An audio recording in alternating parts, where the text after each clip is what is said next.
घरकुल लाभार्थ्यांसाठी प्रहार आक्रमक 2 एप्रिल पासून उपोषणाचा इशारा। बोदवड तालुक्यात घरकुल योजनांचा निधी वेळेत न मिळाल्यामुळे अनेक लाभार्थ्यांची घरं अर्धवट अवस्थेत पडून आहेत। विशेषतः दिव्यांग व आर्थिकदृष्ट्या दुर्बल नागरिकांना याचा मोठा फटका बसतोय।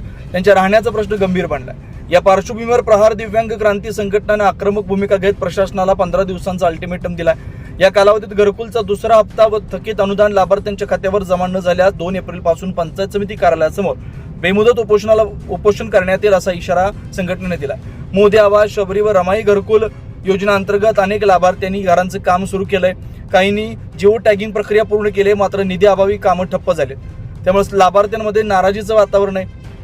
प्रहारचे तालुकाध्यक्ष रमेश लोहार, उपाध्यक्ष बाळू पाटील, सचिव पारसमल डॉक्टर, उपसचिव बजरंग बैरागी, आबाराव देशमुख, अशोक तायडे, भगवान सूर्यवंशी, भास्कर राऊत, गणेश सपतोल, शरद सावळे, खुशबू शर्मा, चित्रलेखाबाई सपकाळ आदी पदाधिकारी उपस्थित होते।